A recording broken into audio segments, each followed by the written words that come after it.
In the live right now. Wow. First of all, we're not even in the live right now. That's how bad it is. Wow. That was crazy. First of all, let's run that back one more time. Welcome everybody. Welcome, welcome, welcome. I'm so sorry. Now see again, that's how lit I was.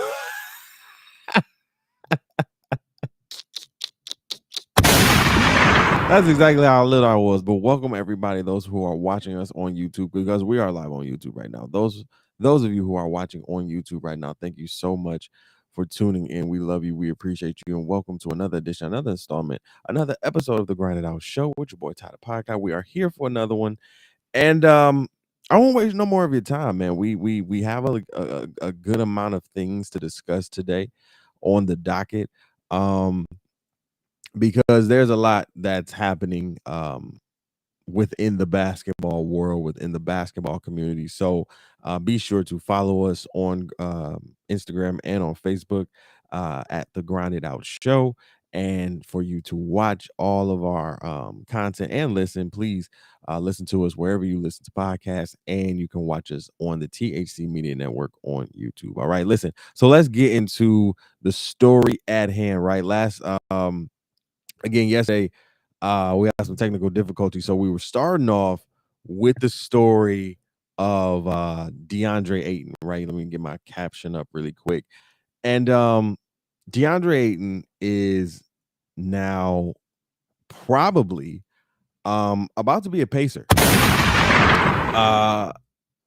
And it's crazy because the Suns had an opportunity to sign this man for, in my point of view, a very, very low price.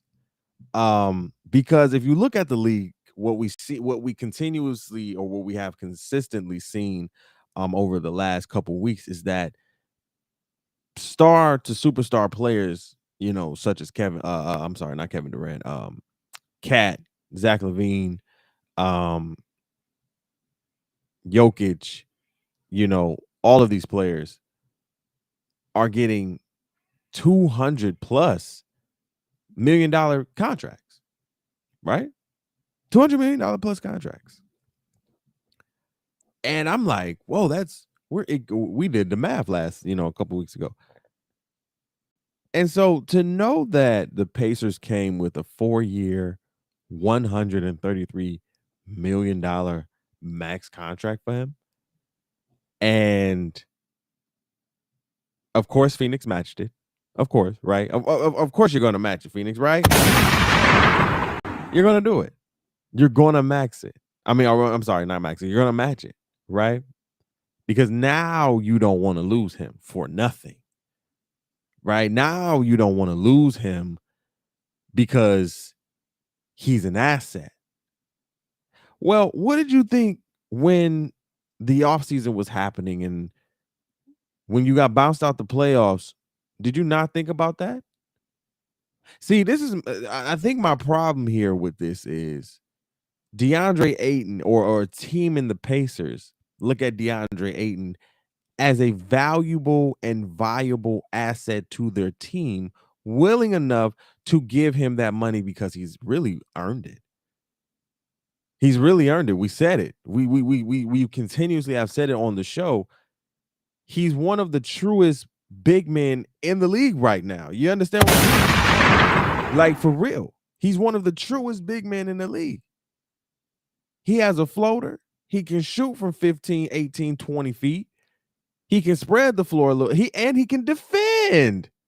A lot of these big men, the Jokic's and everybody, the only big man that's really defending out here that's no question is Giannis.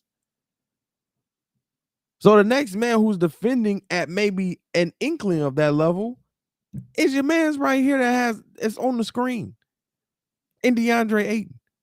And you're telling me, as the Phoenix Suns, when you had Chris Paul, Devin Booker, and DeAndre Ayton, and to say DeAndre Ayton was not going to get better. He's young. He's in his early 20s. First round draft pick. You don't think this man is going to get better? You don't think this man is going to bulk up more? You don't think this man is going to get more muscular?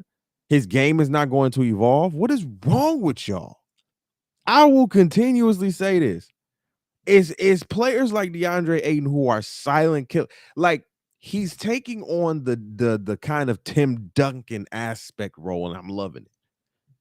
Because Tim Duncan didn't do a lot of talking. He wasn't flashy. He wasn't flary, but he was putting up numbers. He got 5 championship rings to show for it. So the fact that the Phoenix Suns are not taking this seriously at all is a problem for me. Because if you really took it seriously, you would have signed him to that max deal. And to know that his number wasn't, you cut Nikola Jokic's max $271 million deal in half. You have what DeAndre Ayton was even looking for and asking for. So, does he go to the Pacers or the Suns? I say he take his ass to the Pacers and fuck the Suns. Honestly. Fuck the Suns. See what you do without me. You understand what I'm saying? See what you do without me. No disrespect to Devin Booker. No disrespect to Chris Paul. I love y'all. Y'all treated me right. But see what y'all can do without me. Because y'all didn't need me. Y'all didn't want me. Y'all didn't think I was a valuable asset enough. But watch how I'm about to rock for the Indiana, and we about to get in the playoffs. Deep.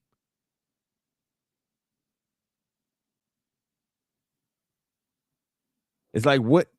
How don't you see this man? And then you can't use him in the sign and trade now for that man Kevin Durant. Right? Because let's get to him. He is probably going nowhere.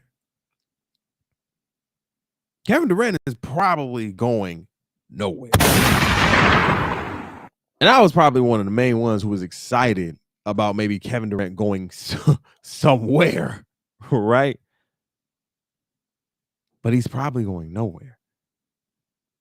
Everything that we have said, all the analysts that have said it over the weeks, reports, whether written or talk, have all said.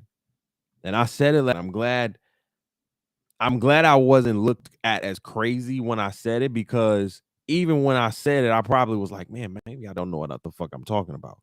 Because I said Rudy Gobert offsetted the market when he had those first round picks and traded players and a pick swap for Rudy Gobert. Again, it ain't no slight to Rudy, but for Rudy Gobert,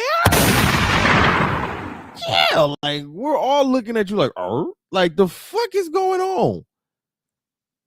So the Brooklyn Nets are looking like, well, if y'all are trading that for Rudy Gobert, well, what the fuck do you think you're going to give me for Kevin bleeping Durant? And Kevin Durant has said it himself. I'm Kevin fucking Durant. So no, as Sean Marks and as the owner, I'm not about to sit here and give you up for chump change. I'm not getting just picks. No, I want 1 or 2 stars who are already solidified. That's what I want. Kyrie maybe is not going anywhere. We'll talk about that in a minute. But where is KD going to go? Miami and the Suns were his primary list of destinations. And again, you're going to have to give up the kitchen sink to get Kevin Durant. That's just what that is. You're going to have to give up the kitchen sink for that. What do you do with that? What do you do with that? You can't trade him to Miami because what? Tyler Hero, all of them, Bam Adebayo. That's good. But Brooklyn's trying to win, bro. They trying to bring one home to New York City, to Brooklyn. So it ain't no like, I can tell Sean Marks ain't no type of GM where like, I'm just about to give you up. I'm not going to give you up for just chump, bro. You're Kevin Durant. And to everybody that can listen, yes, he has not won a championship without Golden State. But let's not get this motherfucker twisted. Because I'm hating on even Uncle Shannon Sharp and a lot of people who are sitting here saying this. I love Shannon Sharp. But the fact that y'all keep saying, a lot of him and a lot of others keep sitting here saying, well, he ain't win, without one, it's funny because you're right, but y'all are the same ones who was riding his wave when he was doing what he was doing. Because in his first 10 years, I'm sorry, let's count it, right? First 10 years in the league, right? He wins about 4 scoring titles. Four scoring titles with OKC. He then goes to the finals, literally takes them to the finals. They lose against Miami. I remember that series.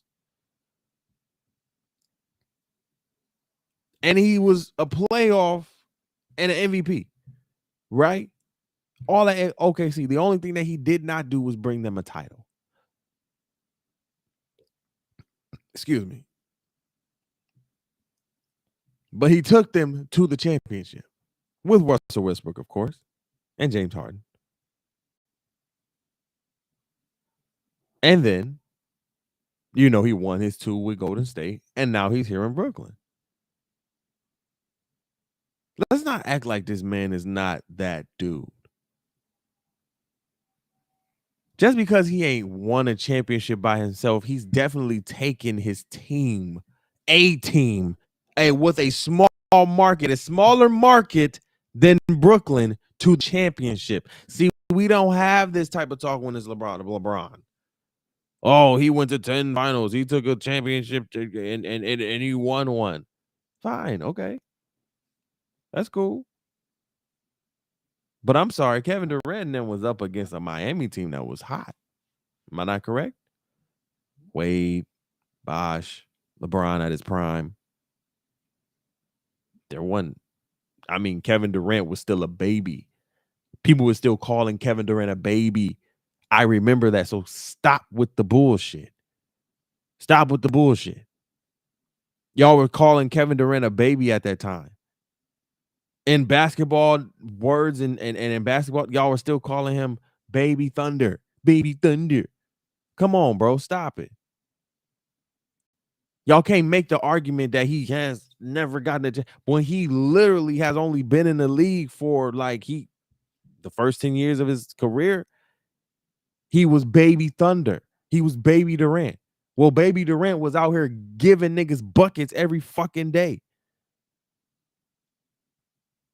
And as Skip Bayless loves to say, shout out to Skip, if his toenail wasn't on the line, we would be having a different conversation, though, just to let y'all know that. But hey, the basketball god said Giannis was going to win that, and that's what that was. So I say run it back. Because Kevin Durant is probably not going nowhere. I say run it back. I say run that bitch back. And you show every last person who has criticized you in a way, because I feel like there's a lot of grudges being held right now. Just all over the place. from Anthony Davis's to the Klay Thompsons and hell, Kevin Durant's. I'm looking for these three players to play at an MVP caliber level next season. They're coming for heads. A lot of people think he's going to get traded. I don't think so. I think because Rudy Gobert offset the market again, there is not nan team. And even if it was a Detroit, shout out to my city, even if it was a Sacramento or any other smaller market who has the capital and maybe the money to do it, Kevin Durant already knows where he wants to go. And he ain't going there just to go there.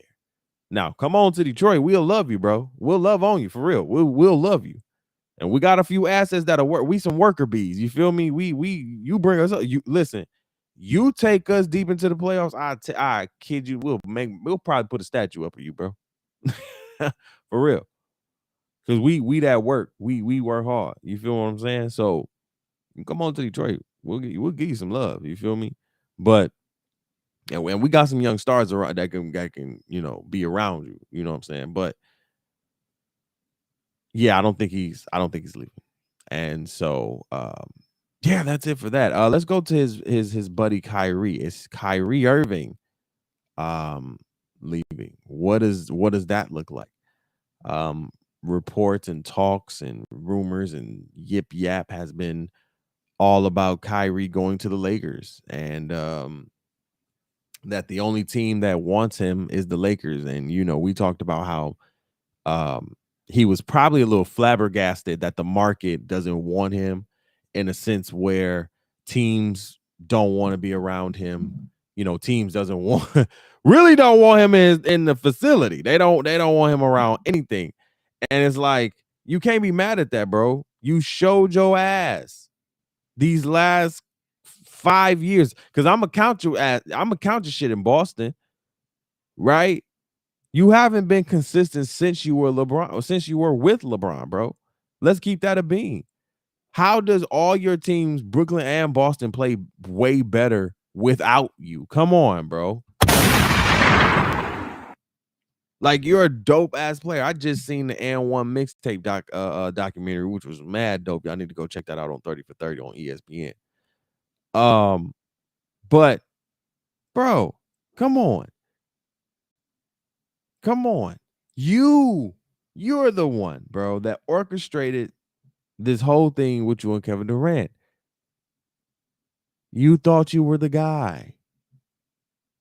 And Kevin Durant was going to follow your lead. And look where that has got him, into a sticky situation where people don't, think he's a leader. And to me, even though he has said that he's not a leader, I think he is. He needs to step that shit up just a tad bit.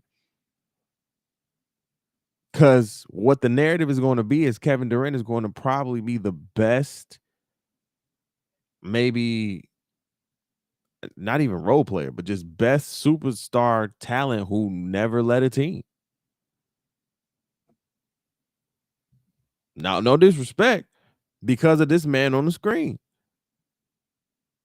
Like, KD, you could have been happy. Like, even with Steve Kerr and all of that, you could have been happy, bro. But you went with Kevin. You went with your boy Kyrie.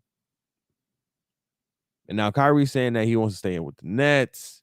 Sources were talking about he wants to stay with the Lakers. It's like, he wants to go to the Lakers. I'm sorry. But that's the only y'all remember when Kyrie had his list? Kyrie had that damn list, boy, and everybody was like, now Kyrie, come on now. Let's not. You're a very, very intelligent young man. Let's not do that. No. Let's not act like, let's not play that game. Bro. Like, boy was at a whole LA Sparks game, and we know what that looked like. You feel what I'm saying? Like, come on now. Come on.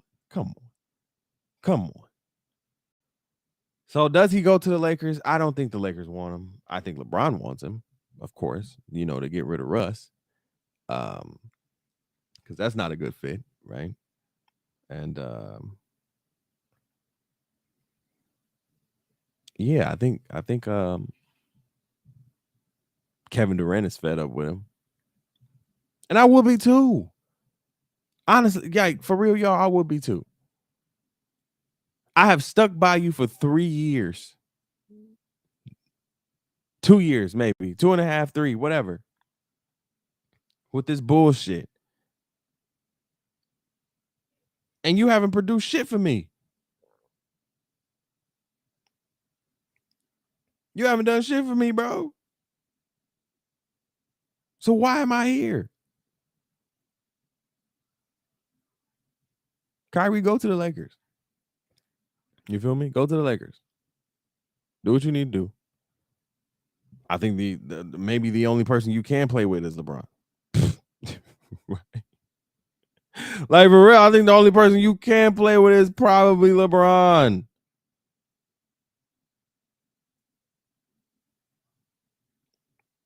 Because like nobody else wants to play with you, in a sense. Nobody. No. Or at least, not to say nobody wants to play with you. The front offices are like, we don't want that nigga. We don't want it.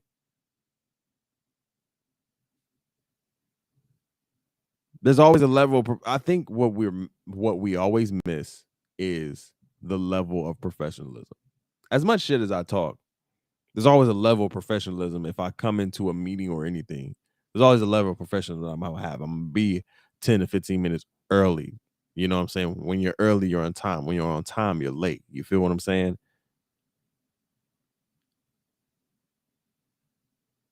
Again, there's a level of privilege that I think a lot of basketball players hold when they get to this type of level of their game.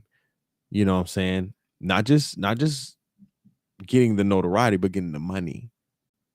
And sometimes you lose a little bit of the sight of the humbleness, right? And sometimes you need to go through shit like this. Sometimes you need to be re-humbled in a way.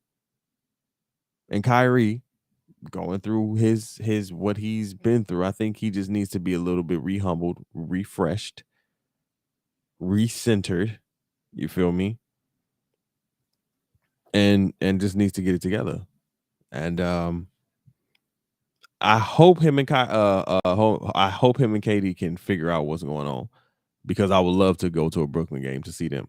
You know what I'm saying? Being in New York and everything, I would love to go to a Brooklyn game and just see, just see a game with them. Work it out at least for maybe a year and a half. Maybe can bring home a championship, because y'all are Katie and Kyrie. At one point, people were talking about y'all as the best two-man tandem in the NBA. Like, that's how much people wanted to see that on the court. And so we want to see it on the court. We just don't want the extra drama that comes with it. All this extra shit is ridiculous. And that's what that is. So, what's also extra is why Britney Griner, as we've talked about multiple times before, is not home yet. She's pleaded guilty to possession of marijuana in Russia. And glad that she didn't lie, about it. But it's also been reported that it may have been prescribed by her doctor to go over there. Like, she had a doctor's note or something like that to actually have the marijuana over there. Here's my thing. And again, I'll say it, you know what I'm saying? A lot of people were saying, well, there's a lot of people sitting here saying, well, what if it was this person? Because if it was this person, then because if it was, like, and I don't like when people do that in rebuttal to that argument, because I will make that argument up and down, all around.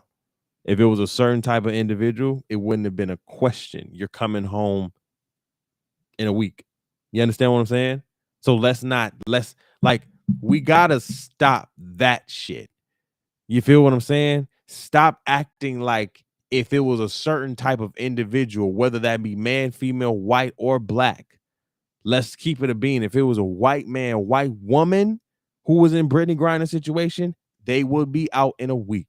If it was a celebrity status of a LeBron James who talked about this on his new episode, The Shop, he said literally, I wouldn't even know what to do. I tried to put myself in her shoes and I can't. So yes, it would be like trying to get everybody out. LeBron has a multitude of people who would be calling. Come on, like let's we got stop that shit. Stop it. Britney Griner is one of the biggest stars of the WNBA who holds basketball in America very high. She's one of the faces. And you're telling me we can't even get something over there?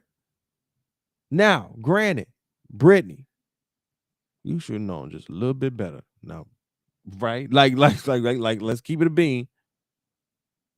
Going over to other countries with illegal drugs, because y'all know how other countries be. And let's not act like sometimes some of y'all have snuck some shit to another country and almost got caught. You feel what I'm saying? And then your heart beating fast because you fucked up. Yeah, you fucked up.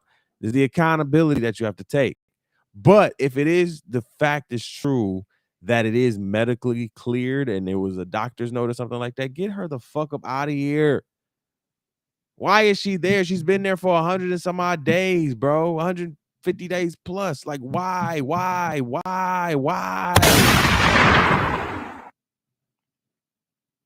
Don't tell me it's a war over there. I don't care. Get her the fuck out of there. What are we doing?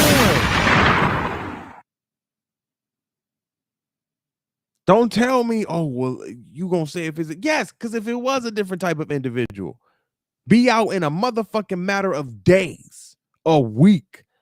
Wouldn't even have to think about it. So don't tell me that bullshit. Get her the fuck up out of there, man. First of all, I'm glad she's still living. Like, I'm glad we could have we saw her face or something like that. We know that she's still alive because God forbid, Lord have mercy. It's just like we're not giving a fuck, bro. I'm seeing so many stories on where's the outrage, I get it. But we haven't been talking about this as much as we need to. We worried about the fucking January 6th elections. Huh? Can't prove shit with Trump, but we can't get her out, man. Get out of here with that. Get out of here with that, man. Bring Britney Griner home. I don't know what happens now. She could face up to 10 years in prison. Literally. In a Russian prison, she could face up to 10 years. And again, if this is medically cleared, then get her home. Get her the fuck up out of there. But if it's not, this could be bad. And it's not even trying to be funny. This could be bad. 10 years for a little vape pen. And Russia, let's not act like y'all. Come on now. Come Russia. Let's not act like it. Come on now. It's a lot. It's a lot more things at play here in my book that I'm just feeling. That's more than just the marijuana. So it's just to me a lot more things in my mind at play. I can't really put them to words or whatever, but for me, I just think there's a lot more at play than just that. So yeah, we'll leave it there. Bring Britney Griner on, please. Lastly but not least, I want to talk a little wrestling talk really quick. I want to talk Awesome Kong. Now for those of you who are wrestling fans on the who listens to Grinded Out show, we talk a little wrestling here and there sometimes, and I've been a wrestling fan for almost, I want to say like 20 years. I've been watching this since I've been like maybe like 6. No, what am I, 9, 8, 9? Yeah. About this age. Yeah, about 20 years. I've been over the last 10, I would say I've been on and off, right? You know, still sticking to catching up with WWE here and there, yada yada yada. I know we talked about Vince McMahon and his sexual escapades that are now coming out to the forefront. Thank God, because that is a company that continues to hide everything, right? Even though it has produced some of my most favorite wrestlers and superstars, it has some undertones of, you know, rape culture and sexual assault culture, and we're finding that out now as things are going along. But neither here nor there. Awesome Kong was one of those wrestlers, women's wrestlers, who I really got into in the TNA days. I got into TNA really like when WWE for me was kind of going at a standstill, when WWE was just on a Randy Orton versus John Cena, like for like 2-3 years straight. I was like, okay, I need something different, because they weren't pushing nobody else. And so TNA really came at a time where like TNT and those smaller networks at the time, like Vice and everything, was kind of putting them up there.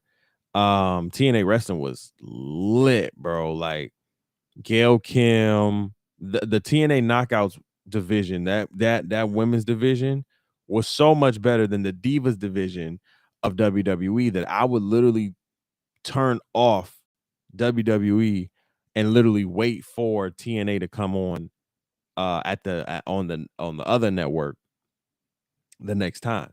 So it was amazing, to see Awesome Kong, come out and destroy. I mean, completely destroy nigga. Like, she would not only destroy the women, but she would destroy the men. You feel what I'm saying? And it was just a breath of fresh air. Like, yo, she's dope as fuck. And I remember, her coming over to um WWE as Karma, right? She was coming to WWE as Karma, and I didn't like that. I'm not even gonna lie. I did not like that, and not on the fact of her. And her name is Kia Steffens. Shout out to Miss Kia. But I didn't like that Miss Kia came over as Karma, and then left kind of the Awesome Kong, you know, kind of character away, because that was such a dope character. And again, I will say this till I die. The WWE creative development sucks ass, bro. Like, that shit is trash. That the development is trash nowadays. They don't know how to develop characters great. And the fact that they're still getting paid to develop characters is ridiculous to me. We've heard so many times where wrestlers have had to come up with their own fucking gimmicks because the creative team sucks. So I want to play a clip from Awesome Kong, because she was on I believe Chris, what was his name? Chris Van Fleet, his podcast, and she was talking about how Jim Ross told her she'll never make it. So I want to kind of play that clip really quick. Let's see if I can get into it really quick. A Whopper for her, for him, and everybody with creamy avocado spread. Social worker at a facility called St. Anne's in Los Angeles for pregnant and parenting teenagers. Wow. And teenagers already are volatile, but you add in some pregnancy hormone. Tough Enough, MTV Tough Enough came out, and the second season, and my brother-in-law wanted to try out for it. And this is in the early days of the internet, and he didn't know how to download an application. What download was that? So because of where I worked and because I was familiar with computers and had my own office, he asked me to download the application. I said, sure. And I downloaded, printed out his application, and I was like, I'm gonna print one out for myself. And so I did, read it, filled it out, sent in the tape they wanted, and they called me for an audition in Las Vegas. So I go out there and wait in the line that's it was like 18 hours or so. It was 2 days, but total waiting in the line was like 18 hours. We had to wait in this line. Yeah. And I was right behind Kenny. Kenny King. Wow. Before Kenny King was Kenny King. Yeah. He was right in front of me, and we kind of bonded over that day. So when his name got called to be on the show, so happy. I was like, I gave him my luck. He won, he got picked because of me, because or potential contestants together in a room, and they have this ring in there, and they talk about the ring that's going to be set up that we're going to be in, and they start using this lingo. This is a no bump ring. That's right. Yeah. By the way, I looked this up. You're right. Linda Miles and Jackie Gaeta won season 2. Jackie Gaeta. And I was going. No, I was like, oh wait, no, I'm not going anywhere. I just drove my raggedy ass Kia from LA through the mountains of Las Vegas to get here and spend my last check on a suite. I didn't put it all in because I knew I was about to be a millionaire. I'm not going anywhere till you ask me 1 or 2 questions. And I can't remember the first question JR asked me, but it was a snarky one. But then Bob Holly was there, bless his heart, and was like, no, I want to I find her interesting, and I want to ask her some questions. And then so that engaged the rest of the judges, and we got to rapping and got to talking. And then JR, bless his heart at the time, because he was in a certain kind of thinking that make it hard out there for a pimp like me. He was like, I'm sorry, but I don't think a girl your size can ever make it in wrestling. You're too big to ever make it in wrestling. You would never make it. Wow. And I was like, what? And he was like, you would never. Oh my God. How dare you? Like, and see, here's my thing, bro. I'm sorry that took a little long, guys. We was trying to find the actual clip. It was like 9 minutes in. It was like a 14-minute video. Shout out to Chris Van Fleet clips, man. But how dare you, JR? Like, and as an announcer, I love you. Like, let me just say that. I love you as an announcer. And again, I watched this whole interview. She's genuine, she's sweet. A lot of these wrestlers are genuine. They're very cool, you know what I'm saying? And Awesome Kong was a dominator in her division, in the women's division. And to me, really didn't get a great play in WWE and was always a beast in TNA. And I felt like even sometimes TNA didn't even use her to the best of her ability. Like, she should have been a 10-time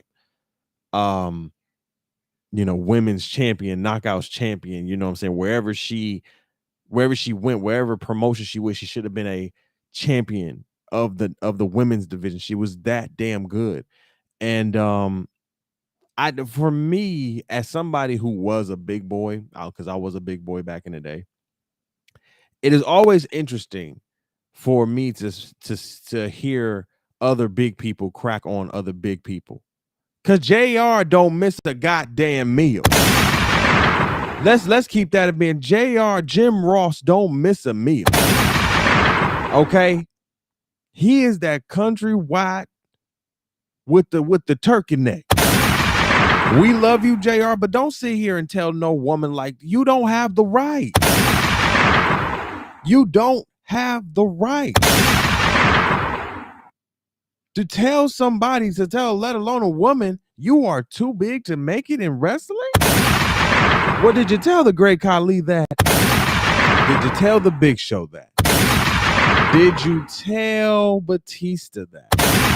Did you tell Kane that? Did you tell The Undertaker that? Did you tell Mark Henry that? Did you tell them that? You're too big, you wouldn't make it? Because, Jim, there was a time where, and again, sometimes you need to get humbled. There was a time, Jim, where you were fighting for your job. The history is out there, and I know some people want to rewrite that shit, but no, the history is out there. As much as we love you as an announcer, you have also had health conditions which people could literally sit here and crack on you about, but we don't because we want you to get better. You understand what I'm saying? But don't you ever in your life sit here and disrespect no woman and tell her she's too big to be in this business. Bitch, don't do that. Because somebody could really and I'm trying to hold my jokes in because I really could go on you because I don't like that shit. You don't know what she was going through. You don't know how she was. First of all, she could whoop your ass. Let's just say that. Am I big enough to whoop your ass, Hun JR? Because I think I am. I think my fist could go across your goddamn face. I would be too immature. If I was Awesome Kong, I would punch him right in the jaw. And again, I love JR, but it's just sometimes white men and old white men who have that old white rhetoric seem to think that they can say and do anything that they want to without any fucking consequences. And as much as I love JR as the announcer, I would slap the shit out of him if I was Awesome Kong in that moment. That's just me. But y'all go watch the full interview with her and Chris Van Fleet. He does some great work with a lot of wrestlers in there and just conversating with them and just really just getting to those questions that a lot of us want to ask, right? That a lot of us want to know, like, how is it in WWE? What is it? I remember Dave Bautista, he was like, I wouldn't, like, I love going to WWE, but I would never wrestle again. I would literally go broke. And that's crazy. You feel what I'm saying? Because Batista was he was one of the top stars, 6-time world champion and everything. So, for him to say something like that, it's crazy. But Awesome Kong, we love you. I seen a video like 9 months ago. I think she retired now. She went to NWA. Her and Gail Kim had a hug out, you know what I'm saying? Because her and Gail Kim, to me, really built the Knockouts division. They were really good. I think Gail Kim and